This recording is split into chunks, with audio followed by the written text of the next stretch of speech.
हुकूमत तो आरएसएस से कंट्रोल में है। योगी मोदी जो है ये कट्टर मुसलमानों के दुश्मन बने हैं। कि हमारी अहवानों के अंदर संख्या कम है, इसकी आवाज़ उठाना है और बिल पास करना है तो सब में पहले मुसलमानों ने हर अहवान में भेजना चाहिए, वह असेंबली में हो या लोकसभा में हो। सारे लोग देख रहे हैं, देश के लोग देख रहे हैं कि मुसलमानों को किस तरीके से टारगेट किया जा रहा है। बुलडोज़र के नाम पे टारगेट किया जाता है, वहाँ पे आतंकवादी के नाम पे नेताओं को ख़त्म किया जाता है। जो उनको हासिल करना था उत्तर प्रदेश की हुकूमत को, वो उनसे मतलूब था, वो नहीं हो सका।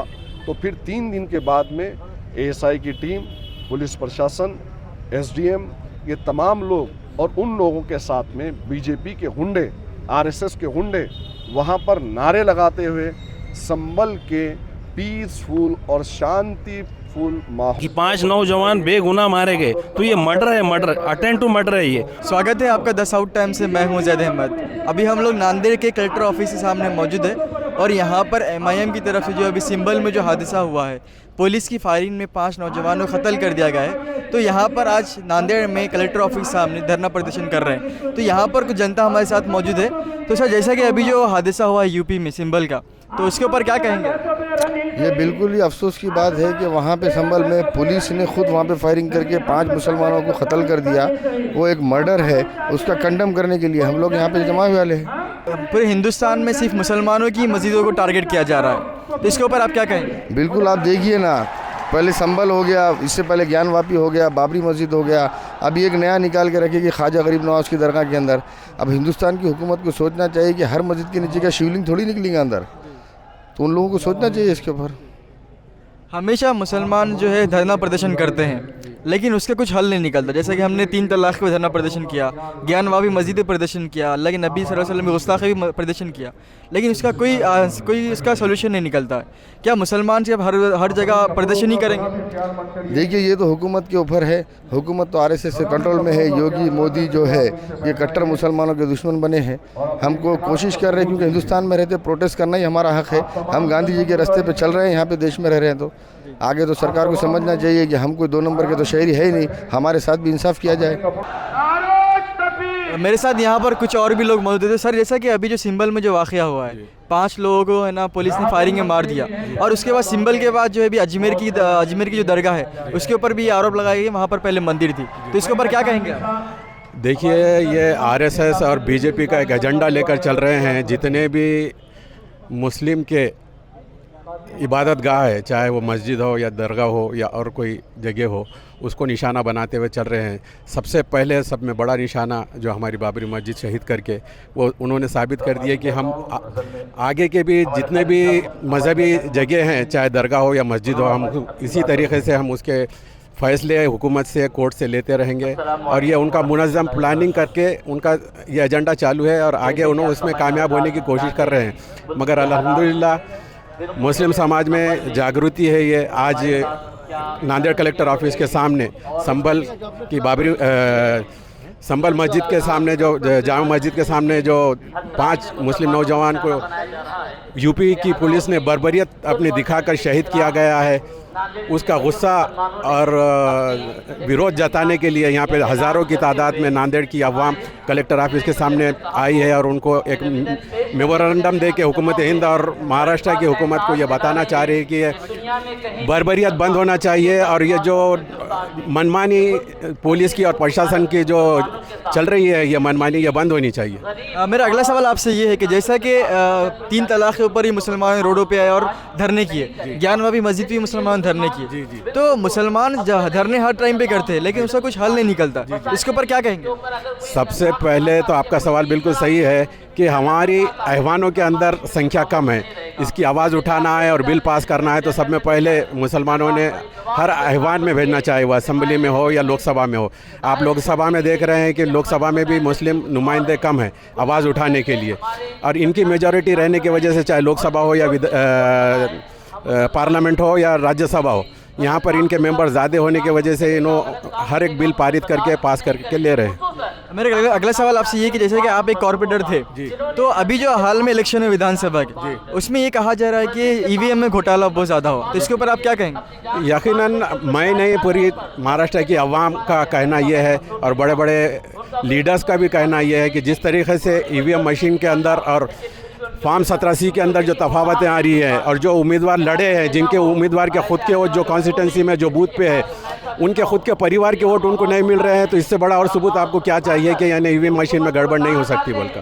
तो सर क्या नाम है आपका? मेरा नाम अब्दुल रईस अहमद है। जैसा कि पूरे महाराष्ट्र या पूरे हिंदुस्तान में जो है मुसलमानों को टारगेट बनाया जा रहा है, चाहे मुसलमानों की मस्जिदें हो या फिर मुसलमानों को पुलिस के ज़रिए से फायरिंग हो या फिर मॉब लिंचिंग कर रही जा रही, तो इसके ऊपर क्या कहेंगे आप?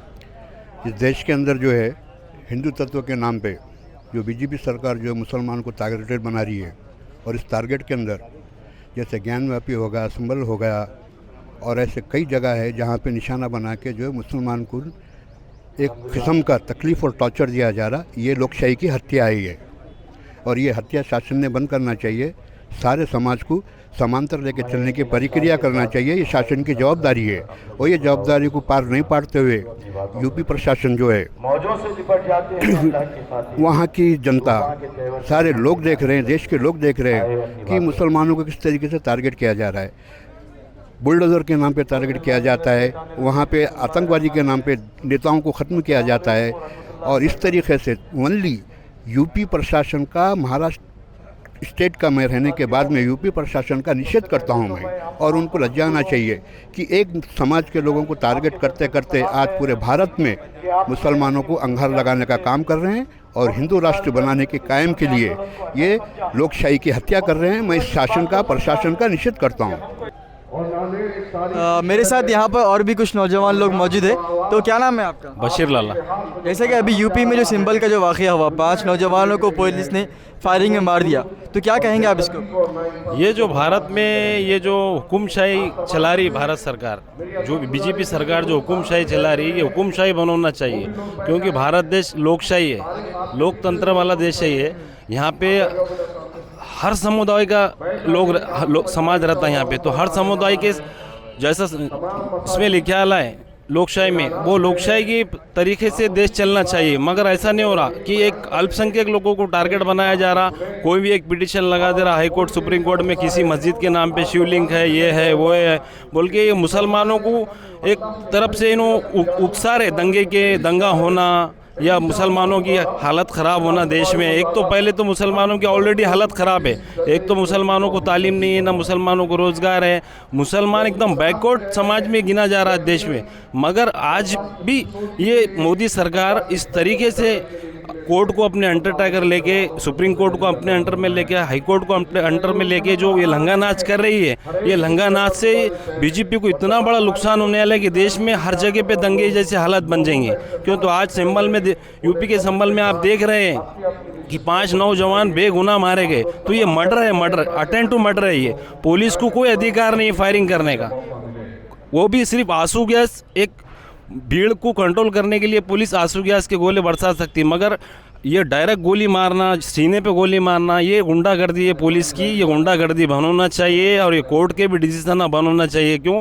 तो कोर्ट भी संविधान से चलता, कोर्ट कोई हुकुमशाही से नहीं चलता। तो ये मुसलमानों को उकसाने का काम कर रहे हैं, मुसलमानों को काटने का काम कर रहे हैं और बांटने का काम कर रहे हैं। एक अल्पसंख्यक समाज को बहुसंख्यक को एक करने के लिए, अपनी गंदी राजनीति चमकाने के लिए ये बीजेपी सरकार ये हटकंडा अपना रही। बहुत बहुत शुक्रिया। अभी भाई, अल्हम्दुलिल्लाह मजलिस इत्तेहादुल मुस्लिमीन की आवाज़ पर शहरियान नांदेड़ ने, शहरियान नांदेड़ के गैर मुसलमानों ने लब्बैक कहते हुए आज बाद नमाज जुमा में अपनी हाज़िरी देकर इस जलसे में हाजिर रहकर एहतजाज के अंदर अपने नामों का इंदराज करवाया और ये पैगाम दिया पूरे महाराष्ट्र और उत्तर प्रदेश को कि जब कभी भी, जहाँ कहीं भी मुसलमानों पे जुल्म होगा, अक़लियतों पे जुल्म होगा, तो यकीनन नांदेड़ का मुसलमान मुत्तहिदा तौर पर अपनी जमात का साथ देते हुए मुसलमानों के हक़ और इंसाफ की आवाज़ उठाएगा। आप देख रहे हैं कि अल्हम्दुलिल्लाह कलेक्टर ऑफिस का रास्ता अपनी कम दामनी का इजहार कर रहा था और पूरा रास्ता भर चुका था। गाड़ियों के आने जाने का जो सिलसिला था उसको रोक दिया गया। तो अल्हम्दुलिल्लाह मैं समझता हूँ कि नांदेड़ एक तारीख़ी शहर है और इस तारीख़ी शहर में मजलिस इत्तेहादुल मुस्लिमीन ने जब कभी भी मुसलमानों का आवाज़ दी, मुसलमानों ने लब्बैक कहा और कलेक्टर ऑफिस का ये धरना अल्हम्दुलिल्लाह बहुत कामयाब धरना था, एहतजाज था और हमने इस एहतजाज के ज़रिए से हुकूमत उत्तर प्रदेश तक और हुकूमत राजस्थान तक के पैगाम पहुँचाया और बताया हमने कि जिस तरीके से इस मुल्क का लोअर कोर्ट इतनी स्पीड से जो काम कर रहा है कि जो लोग पिटीशन दाखिल कर रहे हैं फौरी समाअत हो रही है और फौरी समाअत के बाद एएसआई की टीम को फौरी एक ही दिन में बुलाया जा रहा है और उसी दिन सेम पुलिस को बुलाकर एसडीएम के साथ एक काफिला जाता है और जाने के बाद एक दिन जब वहाँ पर पूरे का पूरा सर्वे किया गया तो उस दिन तो कुछ नहीं हुआ। जो उनको हासिल करना था उत्तर प्रदेश की हुकूमत को वो उनसे मतलूब था वो नहीं हो सका। तो फिर 3 दिन के बाद में एएसआई की टीम, पुलिस प्रशासन, एसडीएम, ये तमाम लोग और उन लोगों के साथ में बीजेपी के गुंडे, आरएसएस के गुंडे वहाँ पर नारे लगाते हुए संभल के पीसफुल और शांतिफुल माहौल को तहस नहस करते हैं, नारे लगाते हैं, गाड़ियों में आगजनी होती है, गाड़ियों को आग की ढेर में तब्दील किया जाता है और वहाँ पर दरो दीवार को मुसलमानों के घरों पर जिस तरीके से पुलिस ने अंधाधुंध फायरिंग की है, कई मुसलमान ज़ख्मी हैं और उसके अलावा 5 बच्चे जो शहीद हुए हैं वो तमाम के तमाम हालात आपके सामने हैं। तो हम ये चाहते हैं कि इस मुल्क के अंदर जिस तरीके से मुसलमानों को एक ख़ास तबके को निशाना बनाकर हर जगह हरासा और परेशान किया जा रहा है, हुकूमत को चाहिए कि इन तमाम तर कार्रवाइयों को बंद करें। क्या हुकूमत जो क़ानून 1991 में जो बनाया गया था, प्लेसेस ऑफ वर्शिप एक्ट, वो इसलिए बनाया गया था कि 15 अगस्त 1947 में जो भी तारीख़ी मुकामात है, जो भी मजहबी मुकामात है, वो जूं का तू रहेंगे, उसके अंदर किसी किस्म की कोई छेड़छाड़ नहीं होगी और जो कोई उसके अंदर छेड़छाड़ करेगा, उसको तब्दील करने की कोशिश करेगा तो उसी एक्ट में बताया गया कि 3 साल की सज़ा उसको दी जाएगी। लेकिन अजीब वाक़या है कि लोअर कोर्ट सुनवाई भी सेम डे करता है और लोअर कोर्ट उस एक्ट का जो 1991 में बनाया गया था उसका कोई पासो लिहाज नहीं रखता है। तो लोअर कोर्ट में बैठे हुए जजेस किस जहनीत से काम कर रहे हैं ये आप भी जानते हैं, हम भी जानते हैं। और जिस तरीके से पुलिस ने उन बच्चों को शहीद किया, हम चाहते हैं कि हुकूमत उत्तर प्रदेश वहाँ पर बच्चों को 50-50 लाख रुपए हर्जाना एक्स ग्रेशिया के नाम पर दें और उनके घर वाले जो उन बच्चों पर डिपेंड थे उनके लिए भी सरकारी नौकरी का इंतज़ाम करें।